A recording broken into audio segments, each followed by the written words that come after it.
자, 올라오십시오. 막 시작하려고 하고 있습니다.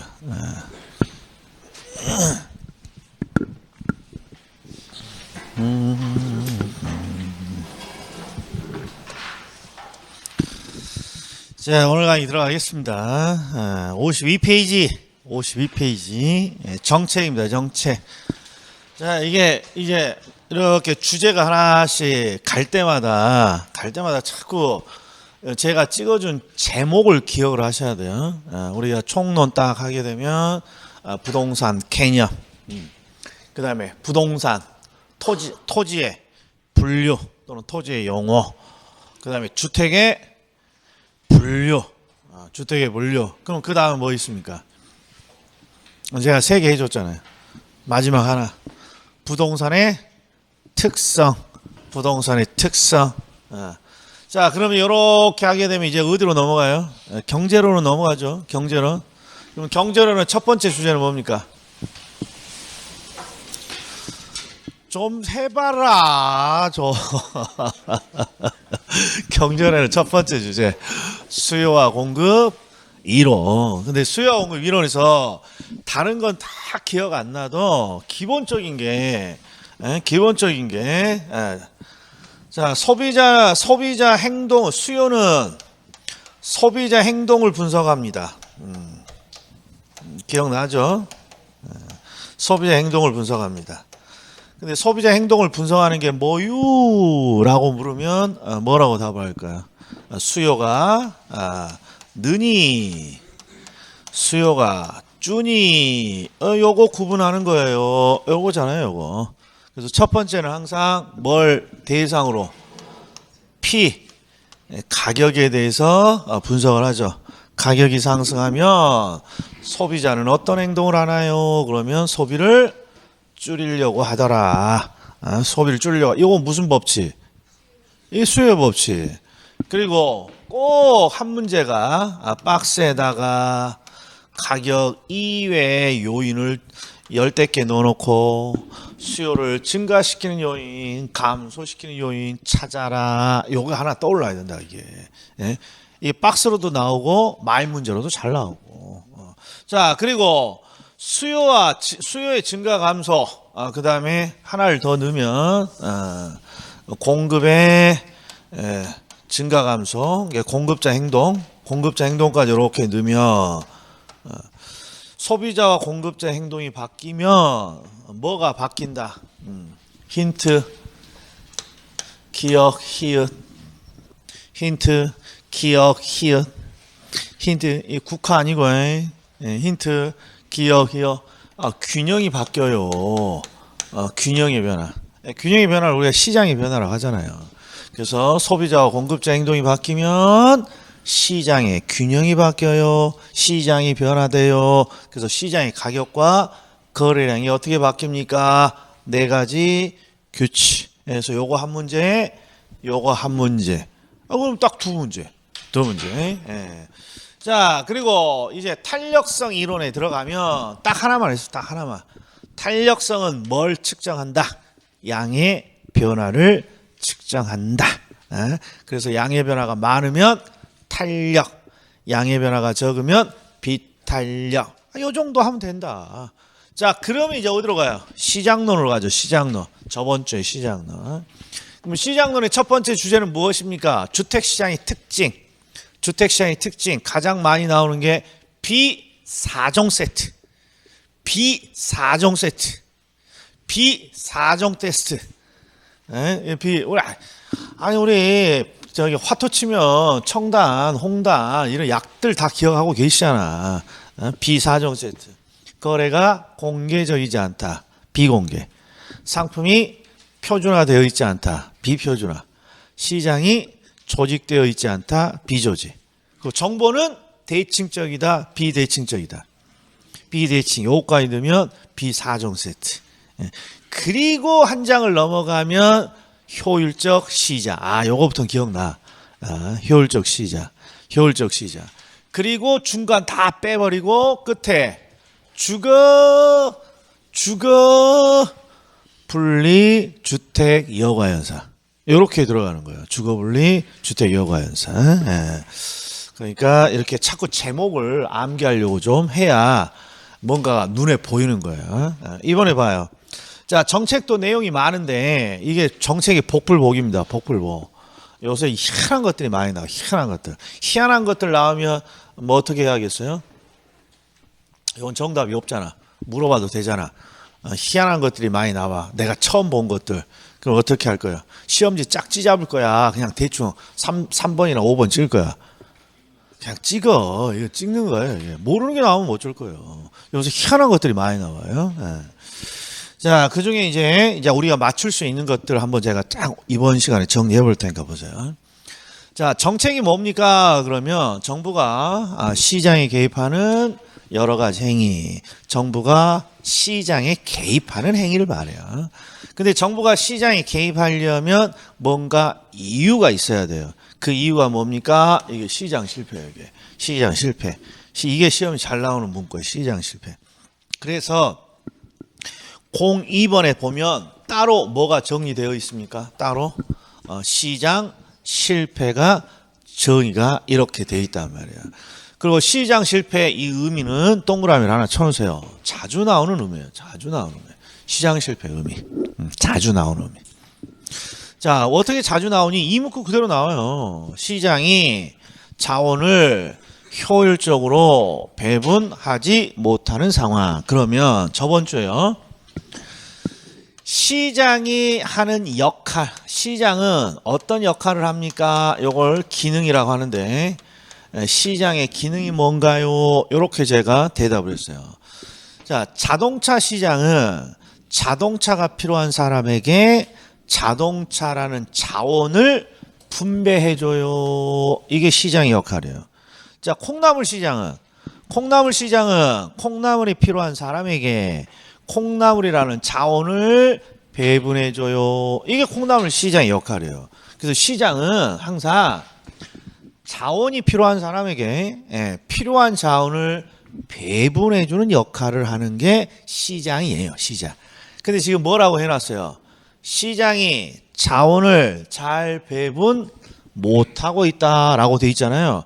요걸 시장 실패라고 한다 이런 거예요. 그래서 이 문구 자체가 잘 나와요. 시장이 자원을 효율적으로 배분하지 못한다. 그러면 이걸 시장 실패라고 하더라. 자, 그런데 이제 시험에 뭐가 잘 나옵니까? 그러면 요놈이 잘 나오죠. 원인. 시장이 실패되는 원인. 시장이 실패되는 원인. 시장이 실패되는 원인. 그리고 느낌을 한번 봐봐요. 여기 지금 시장 실패라고 돼 있죠? 시장 실패를 보면서 밝은 용어 같아? 뭔가 슬픈 용어 같아? 뭔가 긍정적인 용어는 아니잖아요. 그래서 시장을 실패시키는 애들을 보면 오만 작가의 것들이 많아. 근데 부동산학에서 반드시 나오는 두 가지가 있어요. 외부 효과, 공공재. 외부 효과, 공공재. 반드시 이렇게 들어가 있단 말이에요. 외부 효과, 공공재. 그래서 시장을 실패시키는 원인이 뭐니? 그러면 항상 공공재, 외부 효과. 바로 떠올라야 돼. 공공재, 외부 효과. 그리고 밑을 봤더니 정보의 비대칭성. 좋지 않은 거죠. 누구는 정보가 있고 누구는 정보가 없다. 이게 비대칭이니까. 그 다음 위험, 불안정 경쟁 뭐 이런 것들이 시장을 실패시킬 것 같아. 자, 그리고 나서 이제 외부 효과와 공공재가 왜 시장을 실패시킵니까? 이건 안 나와. 잘 안 나와. 왜? 어렵거든. 우리 수준을 넘어가. 그래서 33회 때인가 요게 한번 나오고 그리고 최근 한 7, 8년간 안 나오고 있어요. 그러니까 딱 어디까지? 여기까지. 자, 정리해요. 자, 정책이 뭡니까? 그러면 정부가 시장에 개입하는 여러 가지 행위를 말한다. 자, 그리고 그 이유가 뭔가요? 그러면 뭐 때문이라고? 시장 실패라고 한단 말이에요. 그 이런 시장 실패가 있으면 정부가 시장에 개입을 하죠. 그런데 여기 보면 정부 실패라는 게 하나 더 있어. 정부 실패라는 게.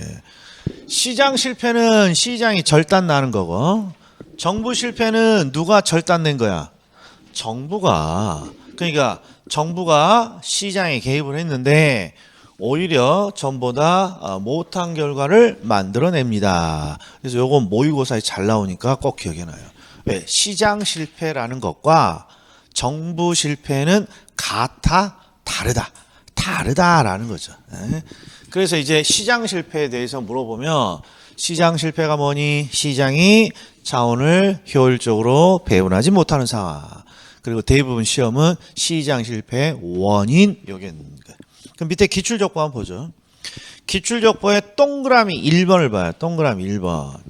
시장 실패의 대표적인 원인으로 뭐가 있다?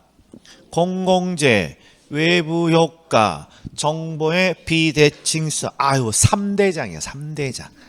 이게 공공재, 외부 효과, 정보의 비대칭성 나오면 시장 실패. 이들이 왜 시장을 실패시킵니까? 이거 거의 안 나와. 딱 요 문구만 기억해 주면 돼요. 그 다음에 저 동그라미 4번. 동그라미 4번. 뭐라고 돼 있니? 시장의 가격기구가 자원을 효율적으로 배분하지 못해요. 이걸 뭐라고 부른다고?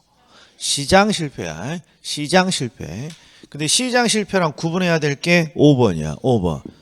자, 정부의 정보 부족, 관료, 제도 등에 의해서 정부의 시장 개입이, 정부가 시장에 개입했어요. 근데 오히려 전보다 못한 결과를 초래할 수도 있습니다. 이걸 뭐라고 부른다? 정부 실패. 딱 요 정도면 됩니다. 자, 그리고 이제 매년 나오는 게 바로 요러면 정책의 구분. 이거 안 나올 데가 없다. 정책의 구분. 자, 정부가 시장을 개입할 때 직접 개입하는 게 있고 간접 개입하는 게 있다. 직접 개입하는 게 있고 간접 개입하는 게 있다. 그럼 직접 개입이라는 게 뭐니? 그러면 한번 읽어볼게요. 시장이 결정할 가격과 수량. 자, 우리가 가격은 누가 결정합니까? 그러면 시장이 결정한다라고 흔히 말하지만 시장이 어떻게 결정하겠어? 죽어있는 놈인데. 시장에 누가 결정해? 시장에 누가? 시장에 누가? 시장에 누가? 시장에 누가? 그렇죠. 시장의 소비자와 공급자들이 가격을 결정하겠죠. 이게 기본적으로 가격과 수량은 시장의 소비자와 공급자가 합의를 통해서 가격과 거래량을 만들어낸단 말이에요. 그런데 뭐라고 해놨냐? 시장이 결정할 가격과 수량을 정부가 직접 결정합니다. 이게 직접 개입 방식이에요. 또 소비자와 공급자는 항상 민간인이죠. 민간인, 우리들. 그런데 소비자와 공급자 역할을 누가 직접 해? 정부가 직접 수행합니다. 이런 걸 직접 개입 방식이에요. 직접. 근데 피부에 쏙 안 와닿죠? 그래서 다른 걸 한번 봐요. 간접을 봐. 간접은 뭐라고 돼 있냐? 정부가 가격과 수량을 직접 결정하면 직접이야. 근데 정부가 가격과 수량을 직접 통제하는 것이 아니라 소비자와 공급자 행동을 변화시킵니다. 이렇게 돼 있잖아. 행동을 변화시킵니다. 그래서 두 가지 사례를 들어봐요. 우리 11월 달에 제가 이 사례를 들었을 거예요. 당근. 자, 당근의 농사가 대풍이 들었어요. 대풍. 그러면 좋을 일 같지만 정부의 입장에서는 꼭 그렇진 않아요. 왜? 당근이 대풍이면 당근 가격에 뭐가 예상이 돼요? 폭락이 예상이 되잖아요. 당근 가격이 폭락하면 농부들 다 죽어버리잖아. 적당해야지 가격이. 그래서 정부가 이 가격 폭락을 어떻게 하면 막을 수 있을까 생각해 봤더니 심플해요. 정부가 직접 누구 역할을 해? 소비자 역할을 하는 거야. 정부가 직접 소비자 역할을 한다는 거, 시장에 나가서 정부가 뭘 사갖고 와? 당근을 직접 이렇게 사갖고 오는 거예요. 이렇게. 그래서 어디다 저장해. 창고 같은 데 저장을 해놓으면 시장에 풀리는 당근이 막 넘쳐나진 않을 거 아니야. 그럼 가격이 폭락하는 걸 어느 정도 막을 수 있단 말이에요. 이런 걸 직접 개입 방식이라고 그래요. 정부가 민간이 담당할 소비자 역할을 직접 한다. 이런 거예요. 이게 직접이야. 그런데 가만히 생각해 봤더니 정부가 당근을 사면 결국 이 당근 창고에다가 저장해 놔야 될 건데 당근 창고에다 저장해 놓으면 뭐 당근 썩기밖에 더 하겠습니까? 그러니까 정부가 시장에 직접 개입해서 물건을 사들이는 건 뭔가 좀 부작용이 있단 말이야. 그래서 어떤 방법을 씁니까? 이거 소비자야. 소비자들에게 유인을 하는 거야. 1일 3당근 이렇게. 예전에는 당근을 하루에 하나만 먹었다면 이번에는 1일 3당근씩 소비를 하게 해요. 그러면 가격이 또 폭락하는 걸 어느 정도 막을 수 있어요. 시장에서 당근을 많이 소비하니까. 그런데 1일 3당근 쉽겠어 어렵겠어? 일주일에 당근 하나도 안 먹잖아. 맛없다고. 그래서 이렇게 유인을 해요. 자, 1일 3당근 해서 사진을 딱 찍은 다음에 인스타에다가 나 1일 3당근 했어요. 그러면 야, 매일 1,000원씩 보조금을 줄게. 또 1일 3당근 안 하잖아. 그런 말이야. 내가 조세를 왕창 부과시키려니까 조세 부과하기 전에 1일 3당근 해. 그럼 어떻게 될 것 같아요? 여기다가 지금 바구니 있잖아요. 내 중개사 수험생 중에 여하구님, 우리 40대 이상 여하구님 여기다가 뭐 갖다 놔? 바구니에다가 당근 이렇게 쌓아놓고 막 가져가라 그럴 거라고. 그러면 어떻게 된다? 그렇죠. 당근의 소비가 늘어나겠죠. 이게 직접과 간접의 결정적인 차이예요. 정부가 직접 개입하는 거냐, 소비자와 공급자를 유인하는 것이냐. 자, 그리고 대표에게 또 이런 게 있었죠. 방학 때, 지금 겨울방학이니까. 자, 다음 주가 개강이야. 초등학교 개강이야. 그런데 애를 불러다가 야, 다음 주에 개강인데 방학 숙제 했니? 라고 물어봤더니 초등학생이 뭐라 그래요? 방학 숙제가 뭔데요? 이렇게 말한다는 거죠. 그럼 어떤 일이 벌어져? 난리 나는 거죠. 그래서 자, 부모가 야야야, 너 방학 숙제 중에 그림 빨리 갖고 와봐. 그래서 부모가 직접 그림을 그려주면 이게 직접 개입 방식. 근데 부모가 직접 방학 숙제를 위해서 그림을 그려주는 건 좀 뭔가 안 좋잖아요. 그래서 이런 방법을 쓰는 거예요. 야, 내일까지 그림을 그리면 말이야, 내가 장난감 사줄게. 이렇게 유인하는 거예요, 유인. 또 이런 것도 있겠죠. 야, 내일까지 그림 그리지 않으면 너 이번 주에 TV 못 본다. 뭐 이런 식으로. 그게 바로 요거예요, 요거 유인책. 야, 보조금 지원, 뭔가 보조해 줄게, 지원해 줄 테니까 뭐 좀 해라. 이런 유인. 그 다음에 조세부담금 부과하기 전에 뭐 좀 해라. 뭐 이런 거예요. 그래서 이게 대표적인 간접 개입 방식이에요. 간접 개입 방식. 그래서 직접 개입 방식과 간접 개입 방식의 차이는 정부가 시장에 직접 통제하느냐. 그럼 직접. 근데 간접은 소비자와 공급자 행동을 유인하느냐. 그리고 공급자와 소비자를 유인하는 게 요게 4개가 세트 메뉴예요. 우리가 가장 많이 보는 내용이에요. 조세, 부담금, 보조, 지원. 조세, 부담금, 보조, 지원. 세트 메뉴. 자, 그리고 부동산 정책에서 대단히 중요한 유인책이 있어요. 주택시장 유인책. 이게 바로 요놈이에요. 요놈. 주택을 구입하기 위해서는 뭐가 꼭 필요하다? 대출 없으면 못 산단 말이야. 못 산다고. 저번 주에 우리 저기 이번 주에 할 거군요. 조금 있다가.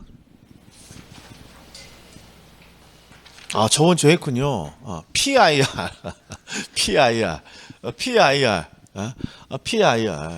PIR이 높잖아요. 그러니까 기본적으로 대출이 필요해. 그래서 정부는 이 대출을 통해서 뭔가 주택시장을 유인한단 말이에요. 유인. 예를 들어서 대출 금리를 쳐보자. 야, 우리가 대출 금리를 확 낮춰줄게. 그럼 무슨 뜻이 담겨 있어요? 대출 금리를 낮춘다는 건 대출을 쉽게 해줄 테니까 뭐 좀 투자하라는 거야. 주택을 좀 투자해, 이런 뜻이고. 대출 금리를 강화합니다, 높입니다, 그러면 투자 좀 그만하라는 거죠. 대출 받아서. 그러니까 이게 주택시장에서 강력한 유인책이에요. 그래서 얘는 안 나올 데가 없는 거야. 그래서 딱 정해져 있어. 간접 개입 방식은. 조세, 부담금, 보조, 지원. 그리고 주택시장의 유인책, 대출 규제. 자, 그러면 우리 뭐 이해 다 했네. 자, 그럼 이제 암기합시다. 자, 여기서부터 암기해보죠. 여기서부터. 자, 직접 개입 방식은 시장이 결정할 가격과 수량을 정부가 직접 결정하거나 또 소비자와 공급자의 역할을 정부가 직접 수행합니다. 자, 그런데 정부가 가격을 직접 손대는 경우가 있어요. 가격. 그게 이 두 가지밖에 없어요. 임대료, 그 다음에 분양가. 임대료 규제, 분양가 규제. 예. 자, 임대주택 시장의 가격을 뭐라고 불러요? 임대주택 시장의 가격. 임대료라고 실무에서 부르는 거죠. 그래서 정부가 가격을 직접 통제하는 게 두 개예요. 임대주택 시장의 임대료를 통제하거나 분양주택 시장의 분양가를 직접 통제합니다. 이게 직접이야. 직접 대표적으로. 그리고 정부가 각종 공적 개발을 합니다. 그러면 요거 이해야. 공급자는 민간인들로 구성되는 게 원칙인데 정부가 직접 누구 역할을 하는 거야? 공급자 역할을. 이게 공적 개발이에요. 정부가 직접 공급자 역할을 합니다. 직접. 자, 그 다음에 요게 정부가 소비자 역할을 하는 거예요. 정부가 소비자 역할을 한다는 건 정부가 부동산 또는 토지를 직접 취득한다는 거야. 소비자처럼. 그 제도가 세 가지가 있는데 요놈은 두 문자를 따서 암기한다. 은, 수, 선. 앞으로 배울 건데 일단 은수선 잘 나와요. 은수선.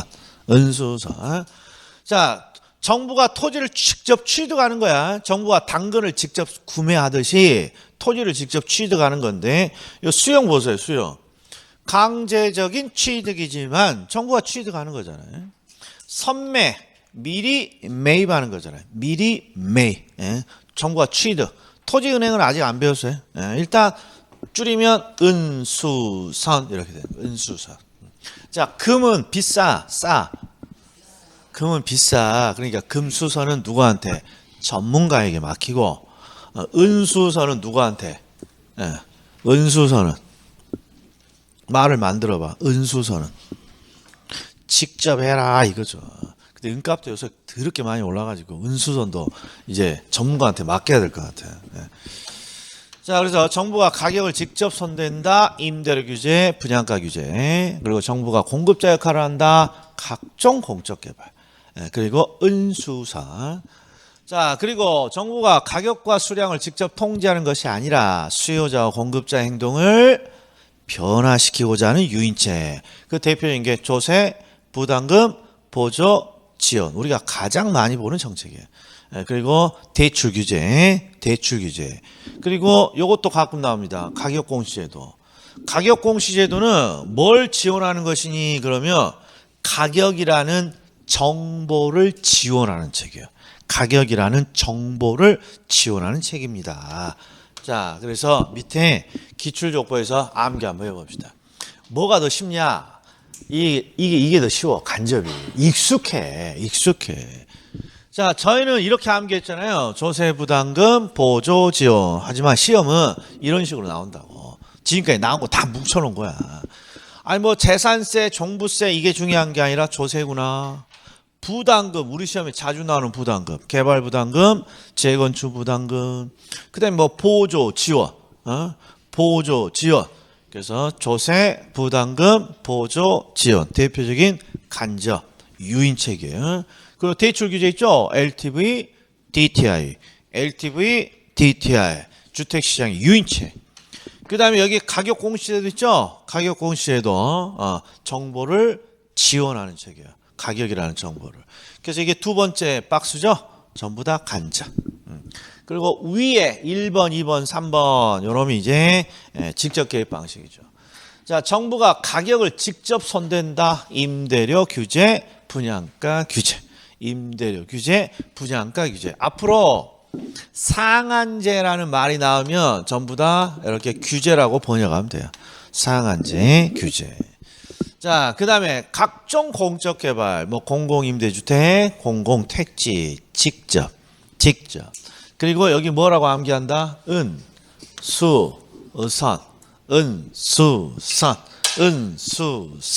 이러면 우리가 직접이야. 자, 이거 잘 나옵니다. 꼭 기억하셔야 돼요. 자, 그럼 이제 하나 더 가봅시다. 어디로 가니? 그럼 한 장을 넘기면 18절이 외부효과 공공재잖아요. 요새 거의 안 나온다고. 그래서 과감히 한 장을 더 넘겨. 한 장. 그럼 뭐가 나온다? 19절 임대주택정책. 우리 주택정책이죠. 주택정책. 주택정책은 기분에 잘 나올 것 같아? 잘 안 나올 것 같아? 왠지 잘 나올 것 같잖아요. 자, 그런데 이렇게 주택정책을 구분해 보면 이래요. 지금 우리가 보고 있는 게 19장이야. 19장은 임대주택정책이고 한 장을 넘기면 분양주택정책이 있어요. 일단 뭐부터 해야 됩니까? 주택정책의 종류부터 좀 암기를 해야 된다고. 주택정책. 자, 첫 번째 임대주택과 분양주택으로 나눠진다. 임대주택정책과 분양주택정책. 그리고 임대주택정책과 분양주택정책의 대표적인 경우예요. 임대주택정책에는 3종 세트. 임대료 규제. 자, 질문. 정부가 임대료를 규제합니다. 이거 직접 개입이야? 간접 개입이야? 직접. 임대료 규제, 분양가 규제만 직접. 자, 임대료 보조, 간접. 공공임대주택 정책, 직접 간접.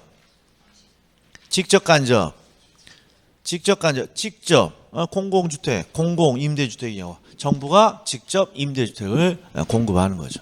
그래서 임대료 규제, 임대료 보조, 공공임대주택 세 가지. 그 다음에 분양주택에서는 우리가 익숙한 게 분양가 상한제.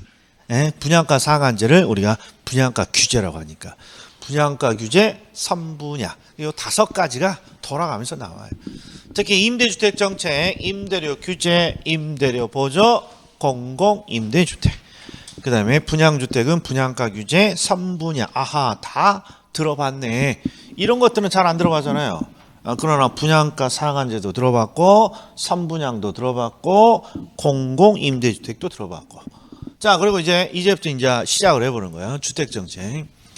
자, 대통령 선거나 지방자치단체 선거가 딱 들어오면 우리 대통령 후보자들이 공약으로 반드시 주택정책을 발표해요. 공약으로 주택정책. 그러면 공약으로 발표하는 주택정책의 내용은 대부분 주택의 공급을 땡땡 하겠습니다. 이게 대부분 공약이에요. 땡땡 맞춰봐. 주택의 공급을 땡땡 하시겠어요.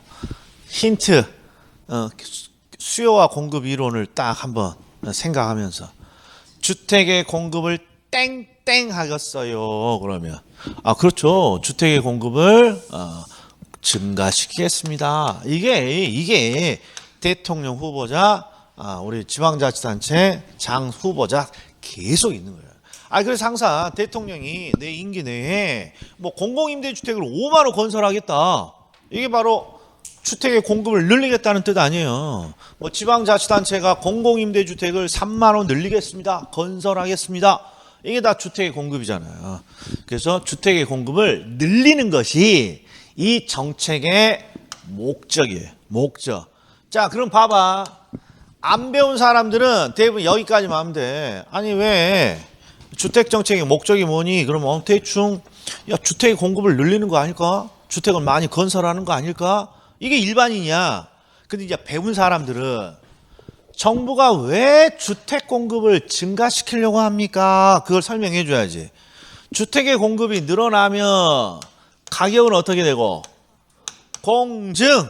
기분 하락이니까 하락이고, 거래량은 어떻게 되고? 공급의 증가니까 증가하고. 그러니까 주택의 공급을 늘리게 되면 임대료나 분양가가 떨어지고 주택의 거래가 늘어나는 효과가 있다 이런 말이에요. 그래서 주택의 공급을 늘리는 거야. 자, 그런데 이제 몇 가지만 보자고. 이거 봐봐요. 임대료 규제는 정부가 임대료를 규제하는 건데 임대료를 높게 규제할 것이냐 낮게 규제할 것이냐 이 말 생각해 보면 이거 낮게 규제할 것 같은데 서민들을 위해서 여기 핵심이잖아요. 또 봐요. 정부가 분양가를 직접 규제합니다. 그러면 높게 규제하겠어? 낮게 규제하겠어? 여기도 그죠. 낮게 규제한다는 거예요. 낮게. 그럼 이제 우리 이제 임대주택 사업자의 마음으로 가봐. 임대주택 사업자. 내가 임대주택 사업을 좀 하려고 하는데 갑자기 정부가 임대료를 낮게 통제해. 임대료를 낮추라고 통제해. 그 뭐라고 한마디 한다. 나 더러워서 임대사업 못 하겠군요. 이렇게 말할 거 아니에요.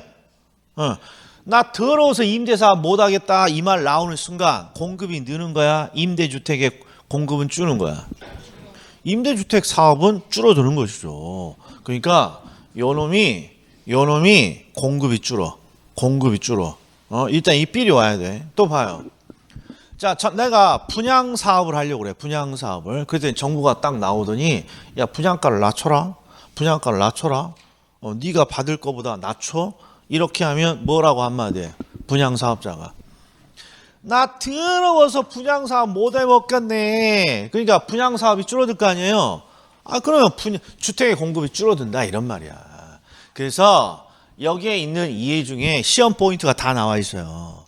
주택 정책은 정부가 주택의 공급을 늘리려고 하는 게 목적이다. 늘리려고. 왜 그래요? 공급이 늘면 가격이 떨어지고 거래는 늘기 때문에. 그런데 이 5가지 중에 공급이 늘지 않은 애가 2개가 있어. 2개가. 그놈이 뭡니까? 1번 임대료 규제.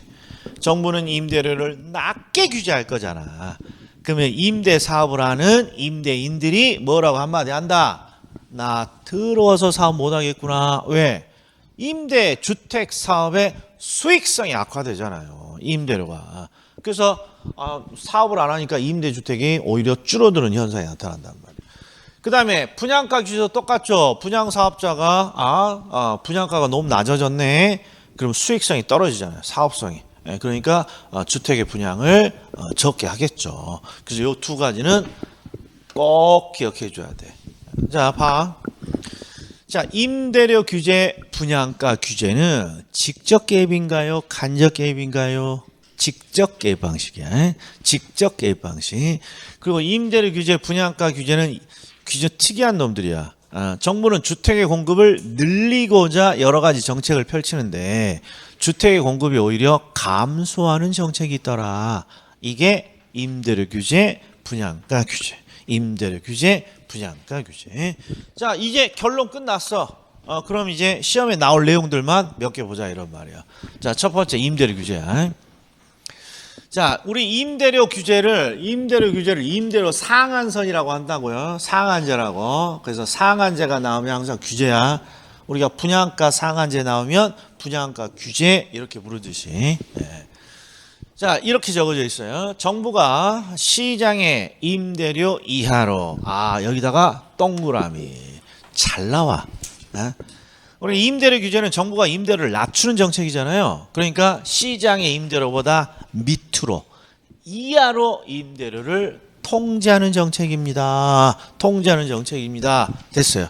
임차인을 보호한다. 직접 개입 방식이다. 자, 그러면 정부가 임대료를 낮게 통제하면 이제 효과가 나올 거 아니에요. 효과. 자, 예전에 한 10년 전에는요. 이런 표현이 굉장히 잘 나왔어요. 단기장기. 항상 우리가 단기장기를 언제 한번 언급했냐 그러면 우리 주택시장의 특징 공급의 장기성. 그러니까 장기에 공급이 가능한 거죠. 그래서 단기는 뭡니까? 그러면 공급이 변하지 않는 짧은 시기를 우리가 단기라고 했단 말이에요. 이게 단기는 공급이 변하지 않는 시기니까 누구의 행동이 중요하냐? 소비자인 임차인의 행동이 중요한 거예요. 임차인. 근데 지금은 이런 거 잘 안 나와. 그러니까 잘 봐봐.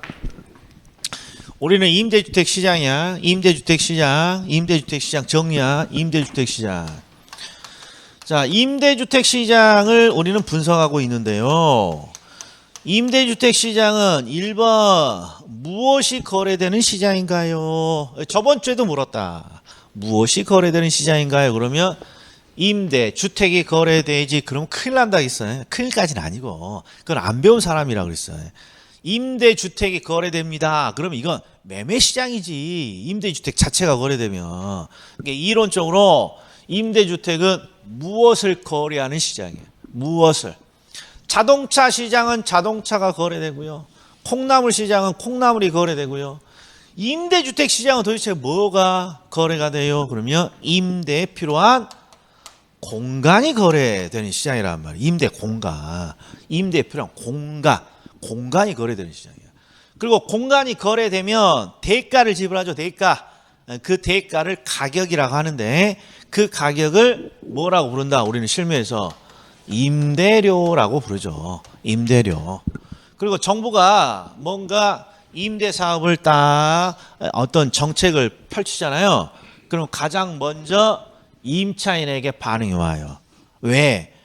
공급자, 임대인은 임대 공간의 공급자죠. 임대 공간의 공급자는 공급은 항상 오래 걸려, 변화가 생기려면.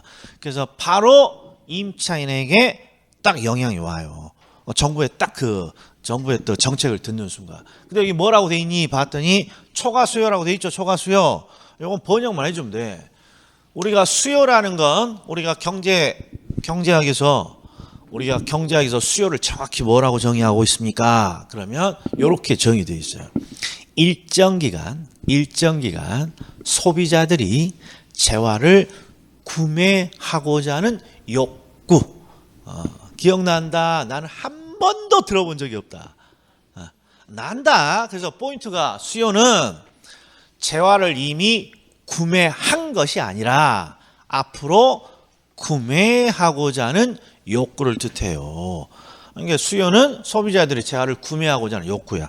근데 뭔가 수요가 초과되어 있다 이 말은 수요가 넘쳐난다는 거죠. 이 정도 번역하면 돼요. 왜 수요가 넘쳐납니까? 임대료가 떨어졌으니까, 가격이 떨어졌으니까 사려는 현상이 넘쳐나는 거죠. 자, 그런데 가격을 낮춰서 그러면 임대인이 뭐라고 한마디 한다고? 나 더러워서 사업 못 해먹겠다. 그러니까 임대 사업을 포기한단 말이에요. 그래서 뭐가 발생하는 거예요? 그렇죠. 임대주택의 공급이 감소합니다. 저게 매년 나온단 말이에요. 임대주택 공급이 감소합니다. 자, 그리고 요거 두 개만 하나 더 동그라미 딱 쳐놔. 자, 임대주택의 공급이 감소합니다. 그러면 임대주택 자체가 없다는 거야. 임대주택 자체가 없으면 주거이동이 제한을 받죠. 주거이동이 제한받습니다. 주거이동이 제한받습니다. 이것도 가끔씩 질문을 줘. 봐봐. 나는 꼭 한옥에서 살아야겠어. 전통 한옥에서 꼭 살아야겠어. 그러면 우리 일산에서는 전통 한옥 어디 있습니까? 기억이 없지? 그러면 일산에서 못 산다는 거야. 이런 게 주거이동의 제한이라고. 이게 뭔가 주택이 많으면 주거이동도 쉬운데 내가 원하는 주택이 특정한 게 있고 내가 원하는 주택이 없으면 주거이동 자체가 불가능한 거예요. 그래서 임대주택의 공급이 줄게 되면 임대주택 자체가 줄어. 그러면 임대주택에 거주하고자 하는 사람은 주거이동이 쉽지 않다 이런 말이에요. 주거이동. 그리고 임대료를 낮췄으니까 임대주택의 수익성이 악화되죠. 수익성. 그래서 뭔가를 아껴야 돼. 그러다 보니까 주택의 질이 저하됩니다. 이렇게. 그래서 딱 세 가지야. 딱 세 가지. 정부가 임대료를 낮게 통제한다. 그러면 자, 사람들은 좋아하죠. 임차인들은 이게 수요가 넘쳐나. 그러나 공급자들은 사업성이 떨어지니까 공급을 감소합니다. 공급을 감소하다 보니까 주거이동이 제한되고 또 수익성이 떨어지니까 임대주택의 품질이 저하됩니다. 딱 요 정도예요. 그래서 밑에 기출족보도 보면 여기에 있는 기출족보는요 15년 전에 기출족보도 있어. 기출도 있어. 그래서 내가 찍어볼 테니까 잘 봐요. 동그라미 1. 자, 임대료 규제 정책이란 정부가 임차인을 보호하기 위해서 시장에 임대료 땡땡로 뭐가 중요해? 이하로 이게 낮게 임대료를 통제하는 정책입니다. 자, 그리고 동그라미 4번. 임대료 규제가 시행되면 임대주택의 사업성이 악화됩니다. 따라서 장기적으로 임대주택의 물량은 어떻게 되나요? 감소한다. 그다음에 5. 정부가 임대료 상승을 규제하게 되면 장기적으로 기존 임대주택이 다른 용도로 전환됩니다. 이게 뭐예요? 나 들어서 임대사업 못하겠다 이거잖아요.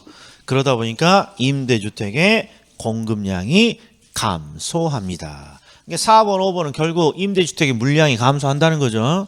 그리고 6번. 자, 일반적으로 임대료 규제는 기존 임차인들의 주거이동을 제약하고 7번. 일반적으로 임대료 규제는 임대주택의 질을 하락시킬 수 있습니다. 딱 이렇게 5개. 5개. 자, 그럼 보세요.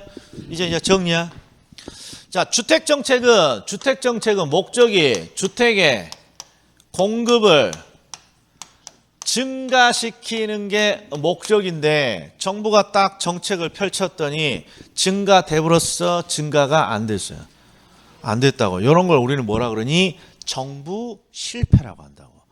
정부가 뭔가 목적을 달성하려고 뛰어들었는데 오히려 목적을 달성하지 못한 거죠. 이런 게 정부 실패예요. 자, 그래서 이 임대료 규제 정책은요, 실패한 정책이야. 실패한 정책. 그래서 이제 어떤 정책을 펼칩니까? 이 보조 정책을 쓰는 거예요. 이게 임대료 보조예요. 임대료 보조. 자, 임대료 보조는 간단해요. 정부가 누구에게? 임차인에게 임대료의 일부 또는 전부를 보조해 줍니다. 이렇게 돼 있어요. 자, 그리고 효과를 봤더니 첫 번째, 정부가 임차인에게 보조금을 주겠죠. 그러면 임차인들은 보조를 받았으니까 싫어할 리가 없죠. 땡큐죠. 땡큐. 그러니까 수요가 늘어난단 말이에요. 근데 장기적으로 임대인의 입장에서 임대주택의 공급이 따라서 늘어요. 그러면 일단 이거 봐봐. 주택정책의 목적을 달성했다, 달성 못했다? 달성했어. 근데 이제 가만히 생각해보면 이제 이런 질문이 온다고. 야, 미스터 우가. 정부가 보조금을 준 사람은 누구야? 임차인이야, 임차인. 그러니까 임차인의 입장에서는 보조금을 받았으니까 임대주택의 수요를 늘 것 같아. 근데 이 보조금은 누구한테 준 건 아니야. 임대인한테 준 것도 아닌데 임대인이 공급을 늘리는 게 뭔가 이유가 있니? 이렇게 되는 거지. 이렇게. 봐봐. 자, 정부가 국민들에게 요새 중개 수수료가 높으니까 중개 서비스 구입에 쓰라고 보조금을 막 국민들 전체에 다 줘. 그러면 나는 후딱 빨리 공인중개사 사무실을 열어놔야겠어. 안 열고 그냥 계속해서 집에만 있을 거야. 바로 그거단 말이야 이게. 정부가 보조금을 임차인에게 줘. 그러면 이 보조금은 임대주택에만 사용해야 되는 보조금이잖아. 임대주택에만. 그러면 이 보조금을 먹으려면 뭘 해놔야지? 임대주택의 공급을 늘려놔야지. 그래야 저 보조금을 먹을 수 있는 것이죠. 우리가 저희 코로나 때 생활지원 보조금 많이 받았잖아요. 막 80만 원도 받고 어쩔 때 20만 원도 받고 지방자치단체마다. 즉 지방자치단체가 우리가 코로나 때 생활 지원 쿠폰이라고 해갖고 이렇게 50만 원씩 줬다고 해봐요. 그때 누가 제일 돈 많이 벌었다고 들었어요? 이제 기억도 안 나요. 너무 오래돼서. 그때 통계가 그 코로나 보조금, 코로나 지원금을 줬을 때 누가 돈을 제일 많이 벌었습니까? 그 코로나 그 쿠폰 갖고 다 소고기, 돼지고기 사 먹었다는 거 아니에요. 소고기. 그래서 요새는 우리 지방자치단체에서 지역화폐 또는 지역 보조 쿠폰을 지급합니다. 그럼 일단 어떤 사람들이 난리야. 경험을 해가지고. 고깃집 사장님들이 고기를 막 사다가 쟁여놓잖아요. 오늘 그냥 대박 쏜다고, 대박 난다고. 우리 저번 달인가, 우리 작년에 얼마씩 또 받은 거 있잖아. 생활 쿠폰. 우리 이재명 대통령 된 다음에. 그때 또 누가 대박 났어. 고깃집에 그냥 사람이 많아갖고, 우리 한참 뒤에 먹었다니까. 우리 회식 가서. 자, 그러니까 항상 보조금을 지급합니다. 그러면 당연히 저 보조금을 먹으려는 임대 사업자들은 임대주택 공급을 늘려놔야 된단 말이에요. 그래서 임차인에게 보조금을 지급합니다. 그러면 임대주택의 수요가 늘고 임대주택의 수요가 늘면 자연스럽게 그죠 그 보조금을 먹으려는 공급자들의 공급이 늘게 되어 있는 거예요. 그래서 이게 선고한 정책이 되는 거죠. 선고한. 자, 그래서 밑에 두 가지만 봅시다. 밑에 동그라미 2번. 자, 임대료가 보조되면 단기적으로 임대주택에 대한 수요가 늘어납니다. 이해됐어. 동그라미 3. 임대료가 보조된다. 그러면 누구한테 보조하는 거라고? 임차인에게 보조하는 거지만 장기적으로 임대주택에 대한 공급도 는다. 왜? 보조금을 먹으려면 임대주택부터 늘려놔야겠지. 그래서 동그라미 4. 임대료 보조 정책은 임대료 규제 정책과 달리 장기적으로 임대주택의 공급을 증가시킨다. 그래서 쉬는 시간에 주택 정책이 나오면 항상 뭐가 핵심이야? 공급이 느니 주니 이게 핵심이에요. 이게. 예. 그래서 주택 정책의 목적은 주택의 공급을 늘리는 정책이다. 따라서 주택의 공급이 늘어나느니 줄어드니 이런 걸 꼭 암기해놔야 된다. 일단 10분 쉬겠습니다. 예.